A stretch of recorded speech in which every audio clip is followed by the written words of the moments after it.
All right. Rogue's got a lot of neat changes that they've added. So I'm excited to get into this. All right. So, shit, you go all the way up to 10d6. Is that how much it normally is? Hold on. I might want to do a little bit of comparison here. Let's go back to the old rogue. Is 10d6 normally what you get up to?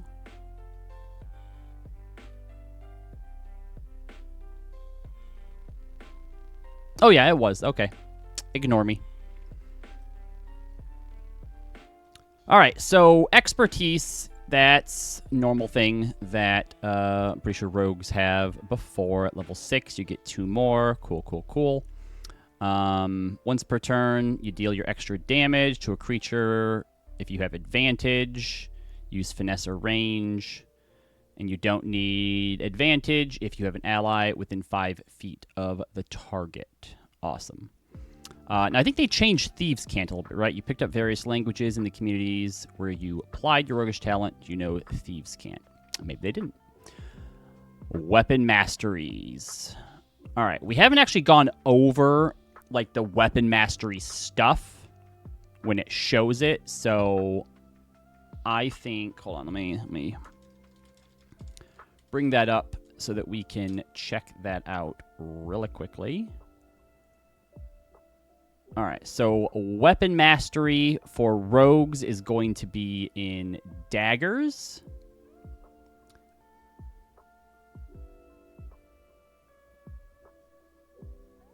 Scimitars, short swords.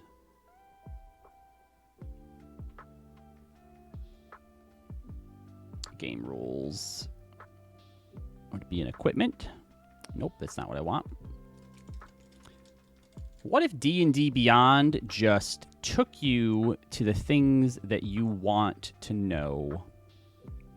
It's just super easy, like. Here we go. All right, mastery properties.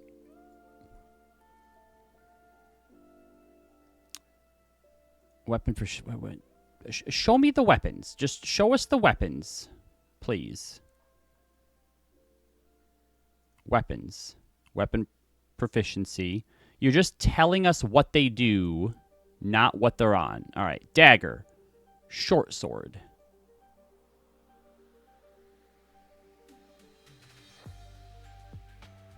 Oh my gosh. Why can't you just give me a list of all of the weapons?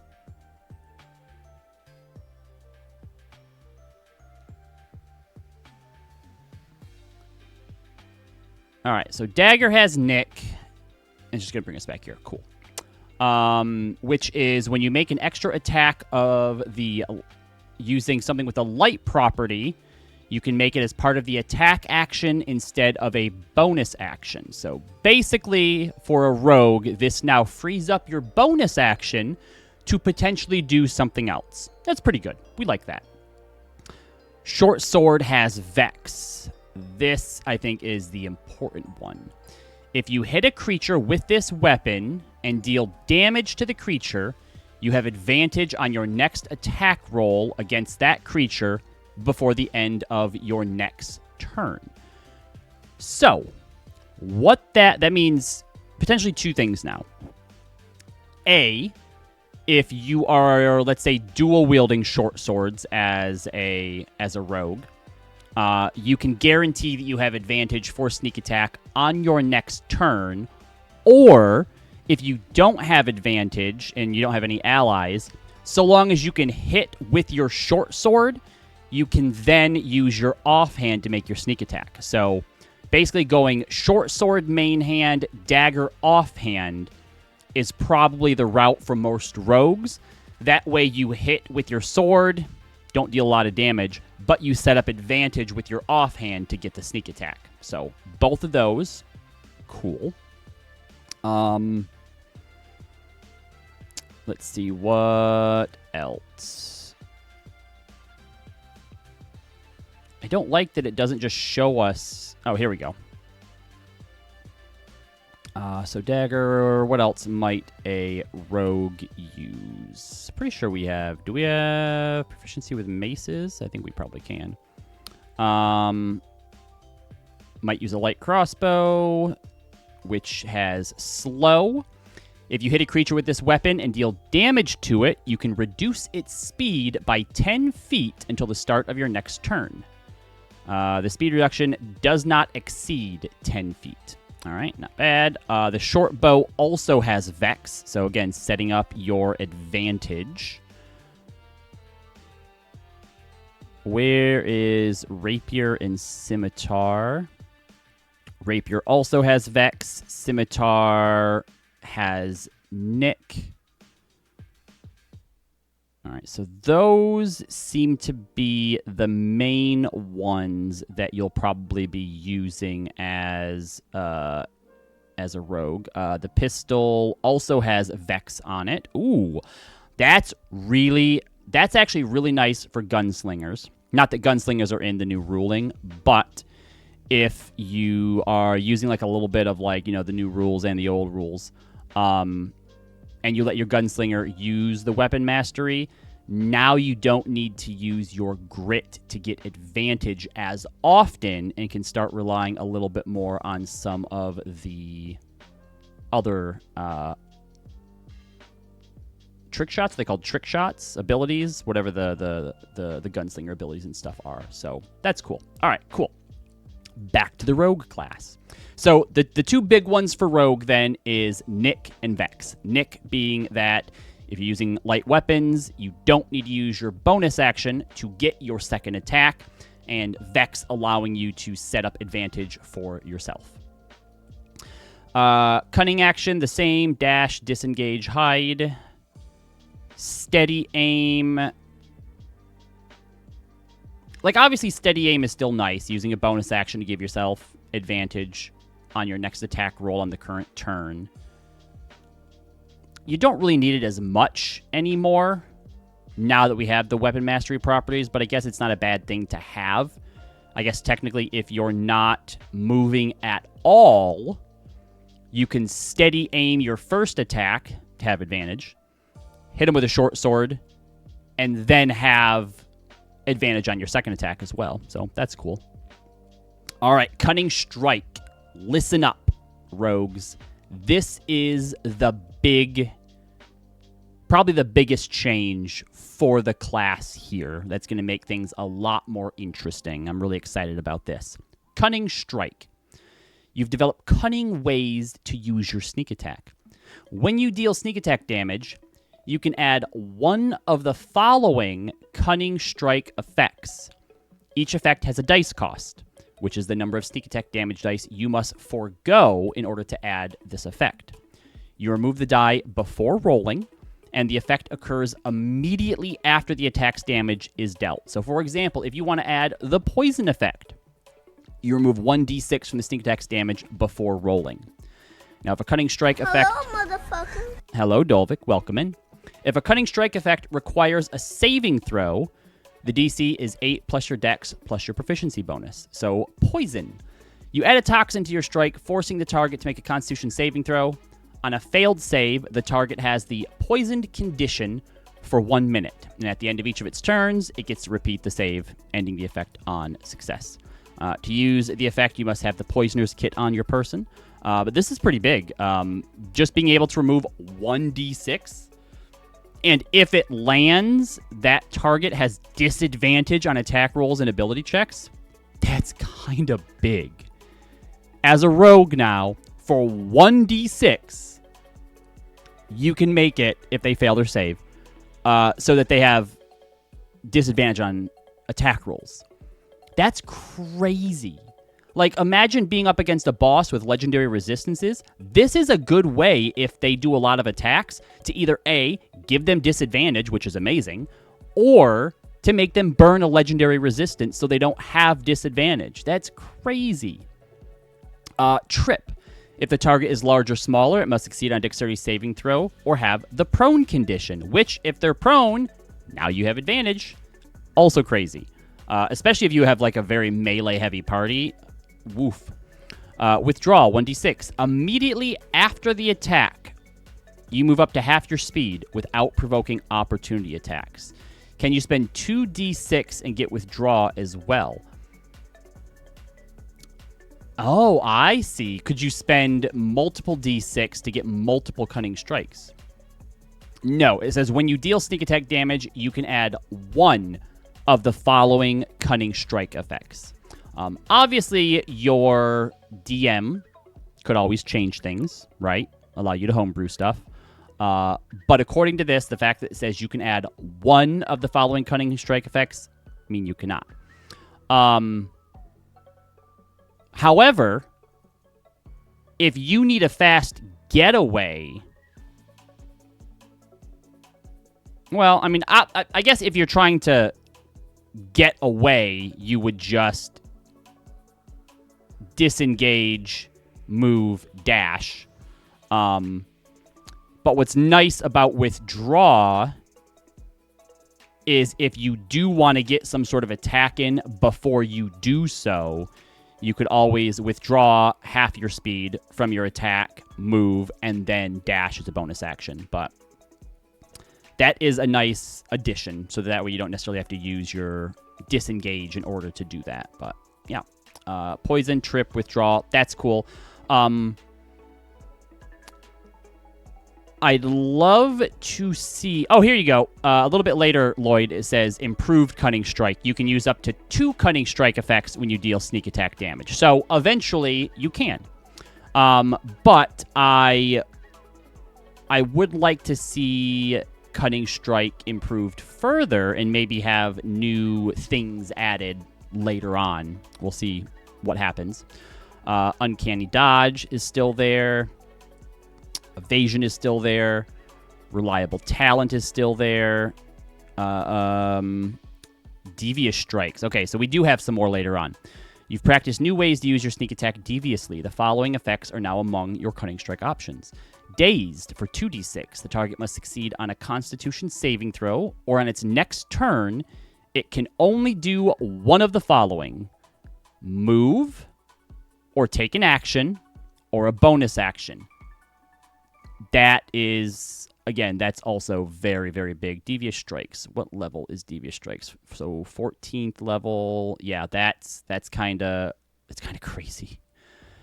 Like what's really, really good about this, right, is obviously the rogue now just has access to a lot of really, really good effects.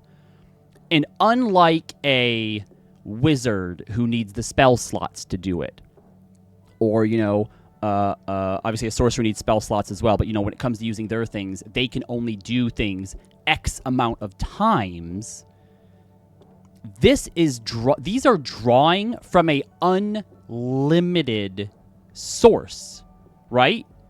The cost is 3d6, and then you're still going to do another 4d6 damage. On your next turn, you still have the same number.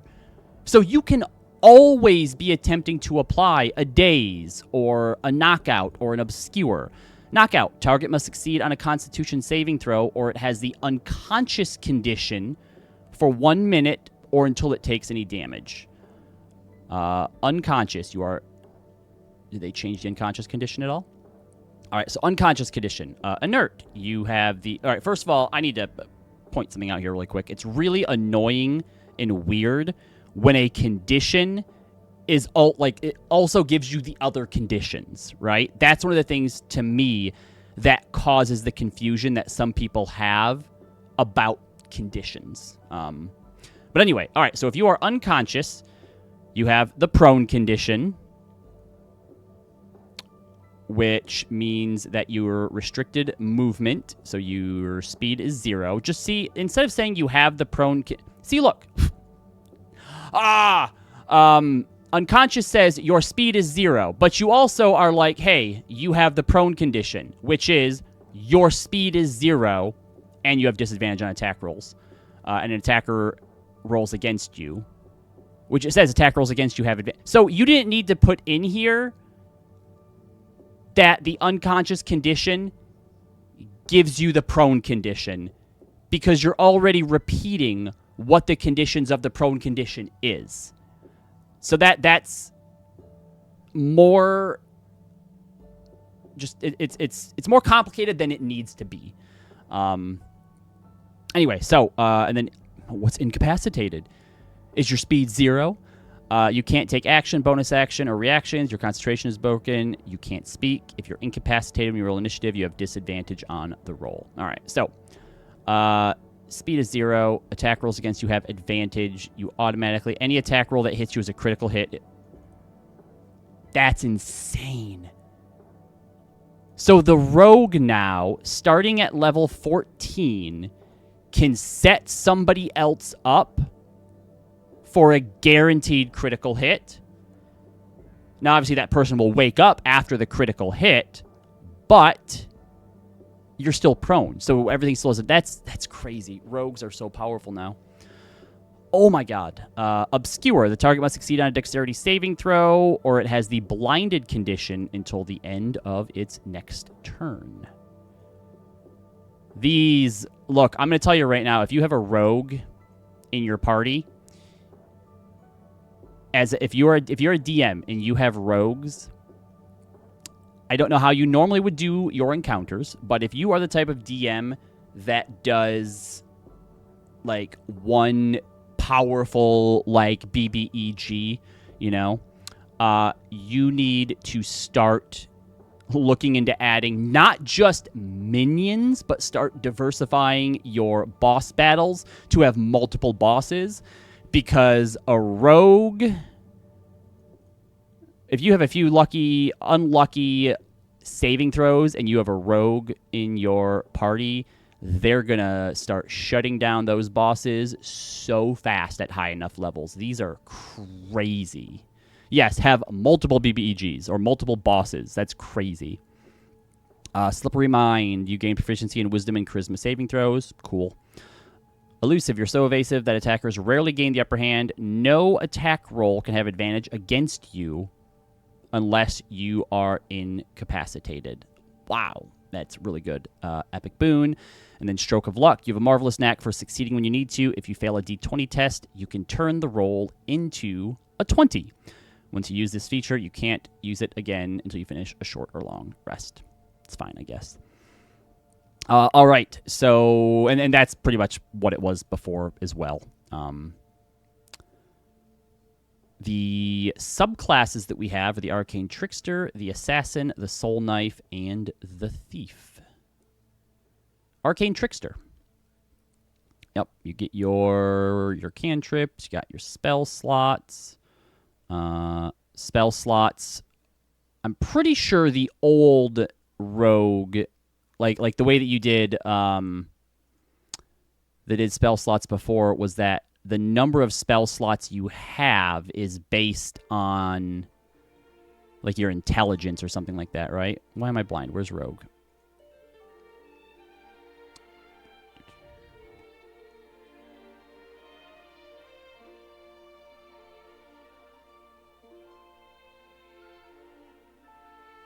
Oh, no. I guess it was still the same before as well. Is it that you could only prepare them? Why am I thinking that prepared spells was tied to intelligence? Am I just imagining that?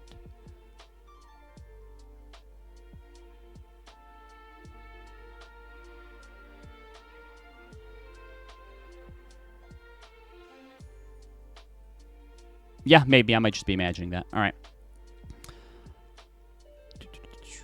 All right, you still got Mage Hand. You can use it as a bonus action. Magical Ambush. If you have the invisible condition, it has disadvantage on spell saves. Gain the ability to distract targets with Mage Hand. Spell Thief. You gain the ability to magically steal the knowledge of how to cast a spell from another spellcaster.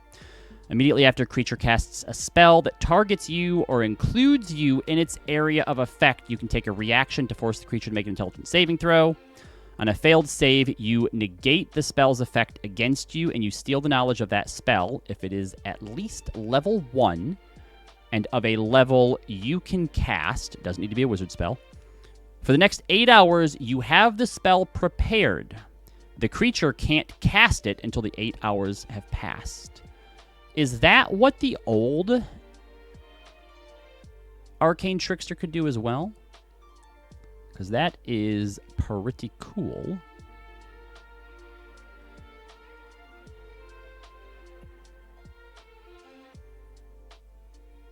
Spell Thief. Yeah, pretty much. Okay, so it doesn't seem like they have changed the Arcane Trickster too much.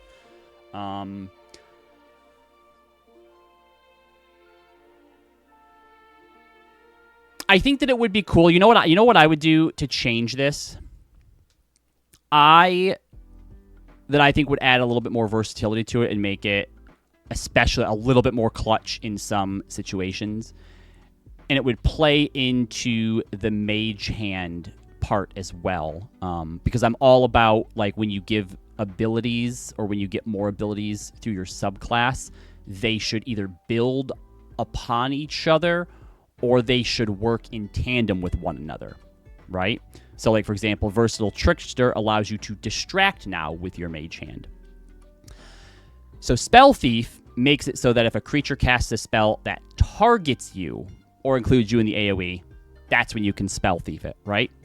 I would also add in here that if you are adjacent to someone when they cast a spell, or if your mage hand, which you can put invisible next to something so that they wouldn't know it was there, that you could also Spell Thief it. Because imagine how clutch it would be knowing that you were going up against a BBEG who had counterspell abilities, right? And you're like, we need to find a way to, like, either bait out his reaction or, like, negate his counterspell somehow. Having an Arcane Trickster who could put his mage hand up near the thing, waiting for it to use counterspell, and then Spell Thiefing away the counterspell from him, would be such a cool moment and such a cool thing to set up. And it would have been a cool sort of addition to add to the Arcane Trickster, so that it was a little bit different than what it was. The Assassin. All right, so Assassinate. You have advantage on initiative rolls. Surprising Strike. During the first round of each combat, you have advantage on attack rolls against any creature that hasn't taken a turn. And if your sneak attack hits on a target during that round, the target takes extra damage of the weapon's type equal to your rogue level. That's worse than what it used to be, isn't it? I don't know why I keep closing the window for the old one, since I keep wanting to compare them. Didn't they used to get, like, guaranteed critical hits? Yeah, if in addition, any hit you score against a creature that is surprised is a critical hit. Now, obviously, surprised rounds were always sort of difficult to figure out depending on the table that you were at. But I do think that was, like, a really, really cool thing for the Assassin, is being able to potentially open up with guaranteed crits.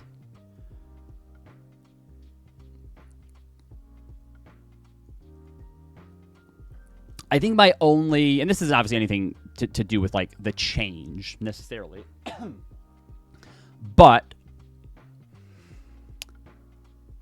I do feel like Surprising Strikes being limited to just that first round of combat is kind of lame.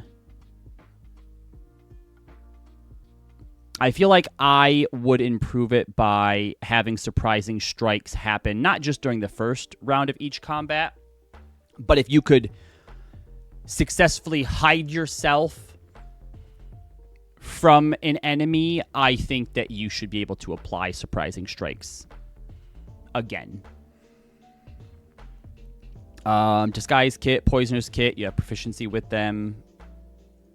Cool.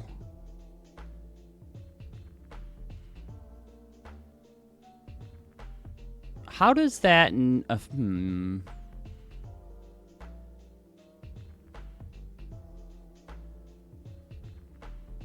I feel like the proficiency with a Poisoner's Kit should affect your poison Cunning Strike in some way. Because it says that to use this effect, you must have a Poisoner's Kit on your person. DC is 8 plus Dex plus Proficiency bonus.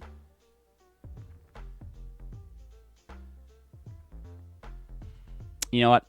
I'd probably give my rogues, if they were also proficient in the Poisoner's Kit, that saving throw is at disadvantage, or maybe add like an additional +2 onto it or something. Infiltration expertise. You're an expert in the following techniques that aid your infiltrations. Masterful mimicry. Roving aim. Your speed isn't reduced reduced to 0 by using steady aim. When you use the poison option of the Cunning Strike, the target also takes 2d6 poison damage whenever it fails a saving throw. The damage ignores resistance to poison damage. Oh, that's nice. And Death Strike. When you hit with your sneak attack on the first round of combat, the target must succeed on a Constitution saving throw, or the attack's damage is doubled. Okay. Oh, it was always that, though. Wait, hold on. So back in the Legacy Edition now, that would have been when you attack and hit a creature that is surprised, it makes a saving throw. On a failed save, double the damage of your attack against the creature. But if it's surprised, it's taking a crit. So that means you were essentially quadrupling the damage. And now, essentially, your Death Strike is just what the old Assassinate used to be.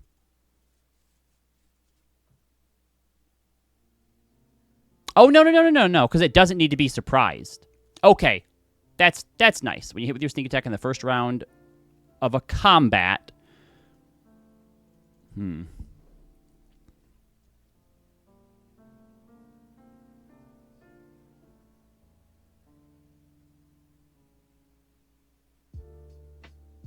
They made all these changes and still kept the poison damage confusion.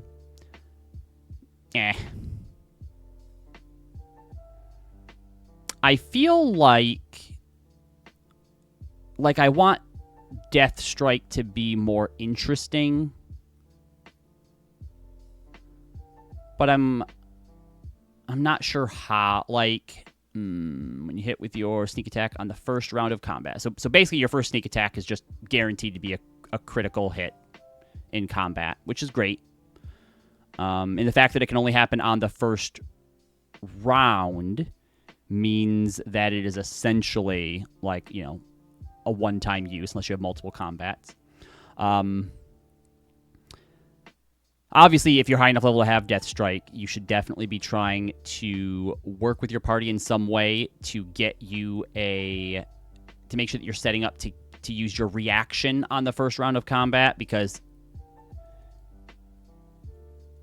based on the way that it's worded, when you hit with your sneak attack on the first round of combat... Oh, hold on. Oh, I know. Yeah, it's still once per turn. Yeah, it's still once per turn. So you can, technically, if you set it up properly, you could get 2 critical sneak attacks in the first round of combat. Although the Constitution saving throw could end up making it so it's not. So, yeah, see, it's going to be real disappointing. You basically get one shot at the start of combat to do it, but if they roll a good con save, oh, all right, my big class ability thing, and by the time you're level 17, they're probably going to have a pretty big con saving throw. Yeah. I feel like I would try and make this more of a you get to choose when you use it type thing under certain circumstances, and then you can only use it so many times a day. All right, anyway, on to the Soul Knife. I wonder how much they changed the Soul Knife, because I really like the Soul Knife. Soul Knife was very powerful. All right, so you got your Psionic Energy Die table here. Goes up to a D12. You have 12 of them. You have your side bolstered knack. If you fail an ability check, roll an energy die, add the number rolled to the check, potentially turning failure into a success. Yep, cool. Die is only expended if the roll succeeds. Yep, no problem. Man, 12 dice is 17. That's a lot. Psychic Whispers. Establish a telepathic communication between yourself and others. As a magic action, choose one or more creatures you can see up to a number of creatures equal to your proficiency bonus, and then roll one psionic energy die. For a number of hours equal to the number rolled, you can all speak telepathically. Cool. Great. The first time you use it, after each long rest, you don't expend an energy die. So that's really nice. Obviously, if you roll high enough on your die, you never have to use an energy die on that. Psychic Blades. Whenever you take the attack action or make an opportunity attack, you can manifest a Psychic Blade in your free hand and make the attack with that blade. That was a change they made. You weren't able to make opportunity attacks with it before. It's the following traits. Simple melee, 1d6 Psychic, plus the ability modifier used for the attack roll, finesse throw. It has the Vex property, so it can give you advantage on your next roll. Good. And then after you attack with the blade on your turn, you can make a melee or ranged attack with a second Psychic Blade as a bonus action on the same turn if your other hand is free to create it. The damage die of this bonus attack is 1d4 instead of 1d6, but still uses your ability mod. But it doesn't say that it doesn't. So I feel like it would still use your ability modifier. Now use the following properties with your Psychic Blades. Soul Blades. Honing Strikes. If you miss the target, roll a psionic energy die, add the number to the roll. Could hit instead of miss. Psychic Teleportation. As a bonus action, you manifest a Psychic Blade, expend one energy die and roll it, and throw the blade at an unoccupied space. You can see up to a number of feet away, and then teleport to that space. Did the old rogue, Soul Knife Rogue, have that? They did. Okay. So actually, it doesn't seem like there was much of a change with the Soul Knife outside of the way that attacks work, so you can do opportunity attacks now. Wish someone would compile a side-by-side difference between 5e and 5e. It would be great for existing players. I wouldn't be surprised if someone has already done that or is in the process of doing that. I'm sure we could probably find it pretty easily if we looked. Psychic Veil. You can weave a veil of psychic static to mask yourself. As a magic action, you gain the invisible condition for 1 hour or until you dismiss it. The invisibility ends early, immediately if you do anything that would end invisibility. Yep. Once you use this feature, you can't do so again if you finish a long rest, unless you expend a psychic energy die to restore your use of it. I really like they've done this for a few different classes now. It always felt, I don't know. I don't want to say it, like part of it like felt bad when you had like this, really powerful thing that you could do, but only one time. And it felt like it's not so powerful that being able to do it all the time, is going to be like super OP.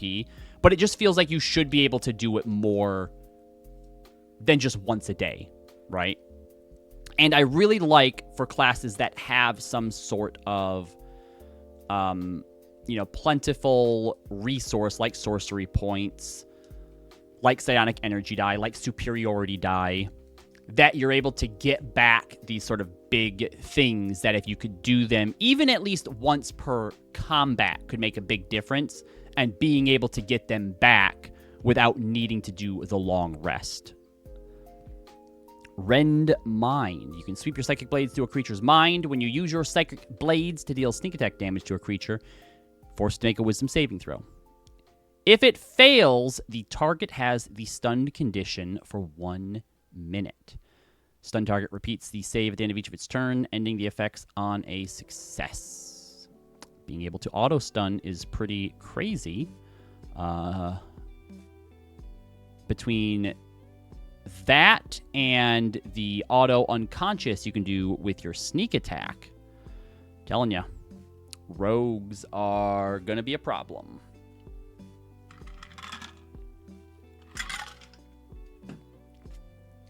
And then finally, Thief.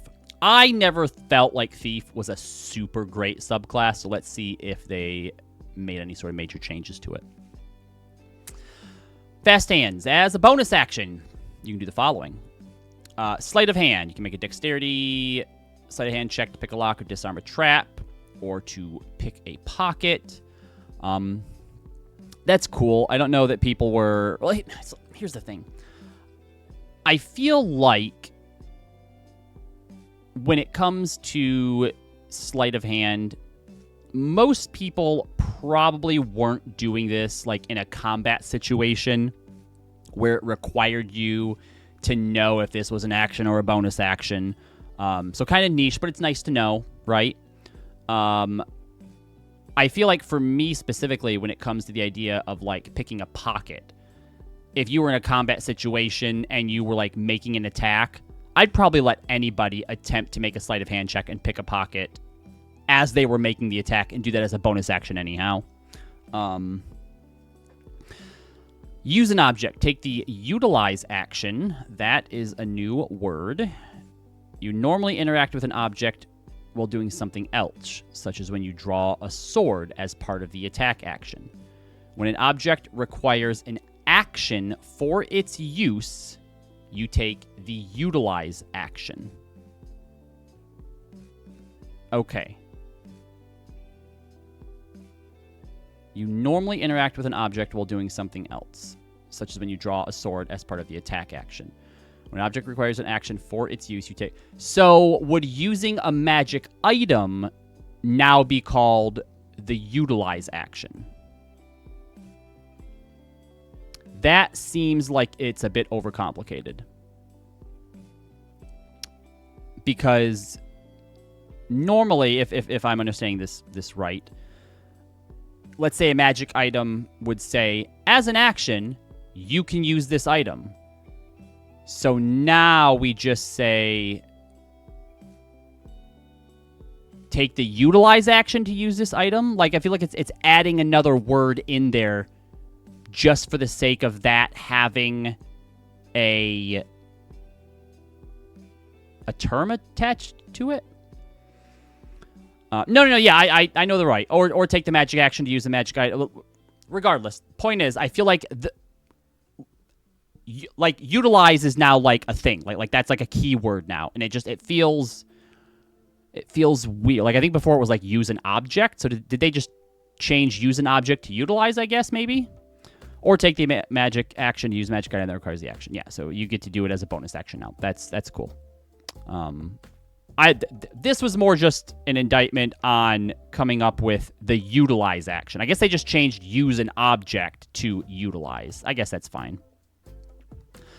Second story work. You've trained. You gain a climb speed equal to your speed. You can determine your jump distance using your dexterity rather than your strength. Obviously, that's a big one, although it kind of feels like that should just be a rogue thing in general. Supreme Sneak. Stealth attack. Lloyd, I think you had mentioned something earlier. Could be dope if they add a cunning or devious strike without spending a die. Oh, no, okay, that was something different. Yeah, I agree, Dolvik. That was always my problem with Thief, is a lot of what you get, fast hands and second story work. Like, I guess the climb speed could be cool if you build yourself around being able to, like, get up into high spots, maybe use, like, ranged attacks. But it always just felt... Here's the issue that I have with Thief, right? I've talked about this a lot when creating subclasses and creating just sort of class abilities and stuff in general, right? To me, what makes a good and a fun subclass is that it changes the mechanics of the class in a way that makes you feel different from other classes of that type, right? Passive things are fine, but they're boring. You don't get to showcase a passive ability. I'm not saying it doesn't make you stronger or make your character better, but it's not fun when something is just a passive thing. And I feel like a lot of these fast hands, second story work are those passive things. They don't necessarily change anything mechanically. Like, don't get me wrong, Climber and Jumper absolutely could be very clutch, but you have to hope that your DM puts you in a position where you have the terrain in order to use them. And I also feel like in most cases, if you're not a thief and you want to be able to climb something, your DM's probably just going to have you roll to do it and not be like, oh, well, do you have a climb speed? Can you jump that far? Let's do, like, unless you're just adhering very strictly to the rules, I just feel like you can do all of these things with a lenient enough DM as the other subclasses and just have a lot more better options to work with, if that makes sense. I wish Thief would have been updated to have more stuff or just seem more unique. Stealth attack, though, a new cunning action option for thieves. If you have the hide action's invisible condition, so if you can't be seen, this attack doesn't end that condition on you if you end the turn between 3/4 cover or total cover. That's really cool. So basically, you can sub out 1d6 of your sneak attack to attack something, and they continue to not know where you are. That's really good. I really like that. That's really cool. Use magic device. You've learned how to maximize the use of magic items, granting you the following benefits. You can attune up to 4 magic items at once. Could Thief always do this? All right, so before, magic device made it so you just ignored class, race, and level requirements for the use of magic items. Kind of lame. Now you get to attune 4 magic items. That's really good. When you use the magic item property that expends charges, roll 1d6. On a roll of 6, use the property without expending charges. That's also pretty cool. You can use any spell scroll using intelligence as your spell casting ability for the spell. If the spell is a cantrip or a level 1 spell, you can cast it reliably. If the scroll contains a higher level spell, you must first succeed on intelligence. That's lame. It's fine, again, for people who adhere very strictly to the rules. But for me, spell scrolls are like a really cool one-time use thing, and having them have the potential to fail is super lame and it's not fun. So the way that we do it is a spell scroll essentially had a spell cast into it. The spell has been cast, right? It's there. It's going to work. So if you have a spell scroll and you use it, it works. So this part is kind of lame as far as I'm concerned. Maybe I would make it so that if you use it, you get advantage on, like, if it's an attack roll or, whatever you're using on has disadvantage if it's a saving throw. But overall, use magic device is still better than it was. And Thief's Reflex. You are adept at laying ambushes and quickly escaping danger. You can take 2 turns during the first round of any combat. You take your first turn at your normal initiative and your second turn at your initiative -2. That's cool. That's nice. Chance to not consume the scroll. Yeah, that would be a pretty good one, or a pretty good change to it as well, based on how we do the spell scroll stuff. Okay, so overall, great changes to Rogue. I also feel like the class changes themselves are easy to adapt into, like, the 2014 version, right? Like, for example, Leo in our Monday campaign is a mastermind. It's super easy to just be like, hey, you now have, you use two daggers, right, Leo? Obviously, you could change to a short sword or a rapier or a scimitar if you wanted. But it's super easy for you to just be like, hey, if you hit with your first attack now, you don't need to use your bonus action to use your attacks. That's actually great for you, because now you can get both attacks in and still give advantage to somebody on their attack. And you now just have cunning strikes to use. So I would just basically note somewhere in your character sheet. See, this is the biggest thing, the biggest concern that I have with sort of doing like adapting like just parts of the rules to our old ones is D&D Beyond is so great for just having all of your stuff right there, but there's no way if someone plays an old subclass to give them access to the new abilities, right? So you're just gonna have to find, there's like a note section in the character sheet, so you'll just have to like put like your cutting strike options in there basically. So let's see, I have to deal with poison now, trip, withdraw, devious strikes I think is level 14. You guys are level 13? So I don't need to worry about daze or knockout yet.